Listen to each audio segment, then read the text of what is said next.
Hello everyone, and as promised last time out, we're going to be making a Guess My Number game. Now, when I was growing up in Auchenshoogle, this game was all the rage, and if you haven't played it before, you will soon see why. Now, we're going to split this over two videos.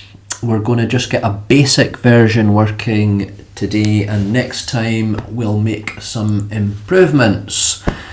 So for the basic version, we're only going to use the first two of these variables. We will obviously need the number that we're guessing, and we'll need a variable to store the guess that the player makes.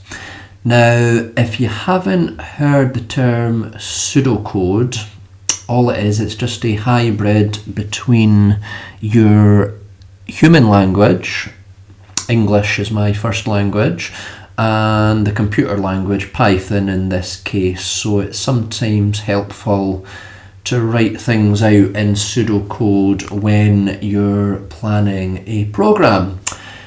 Okay, so let's get the basic version cooking today. So let's start by creating a new file, Control and N, save Control S, and we're just going to call this guess.py. I think I'll do the trick.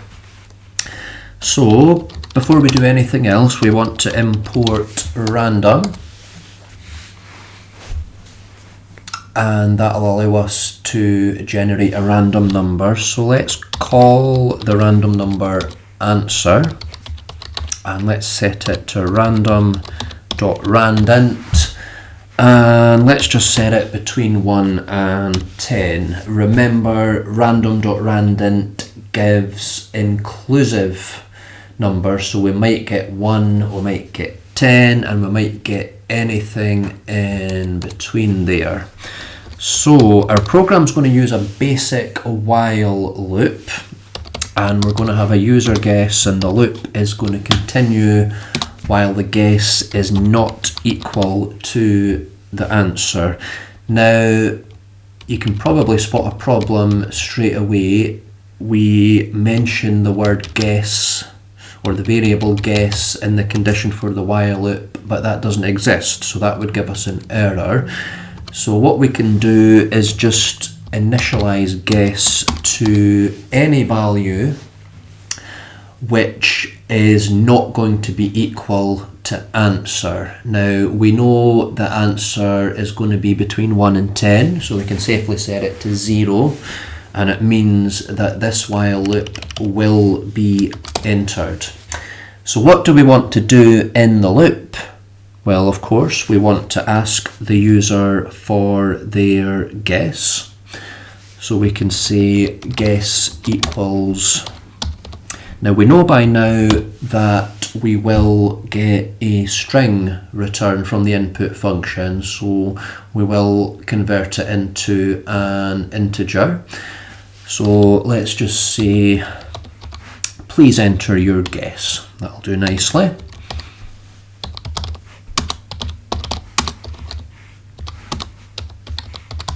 So we get the guess from the user, and we can have a simple if block here. So let's say that if the guess is greater than answer,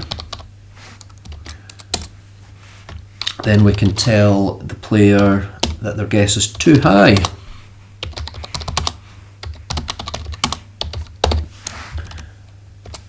And we'll say elif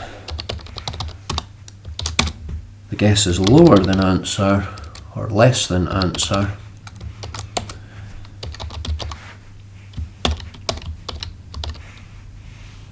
Your guess is too low. I hope by now these if and conditional statements are becoming second nature.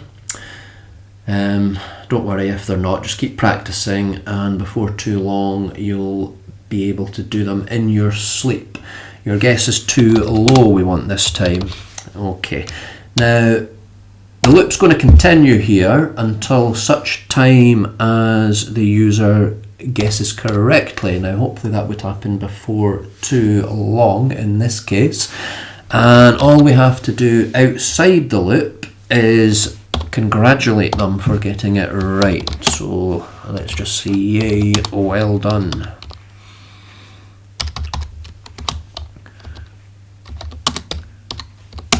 You got it. Now, unless I'm mistaken, we should have a working program there, so let's find out by running it. So please enter your guess. So let's try 5. Your guess is too low. Let's have a go at 7. Still too low. Let's try 9, and we got it there. Okay, one more time.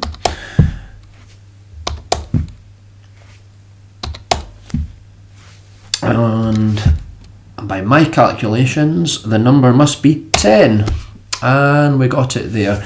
Right, so that's all we want for this first video. Next time out, as mentioned in the plan, we will be setting a highest possible number, and I think we'll ask the user actually what they want that to be, and we'll also allow them a finite number of guesses, so there's a bit of jeopardy. You might lose if you run out of guesses before you get the number. So look forward to that, and thanks a lot for watching today, and I hope to see you next time. Goodbye.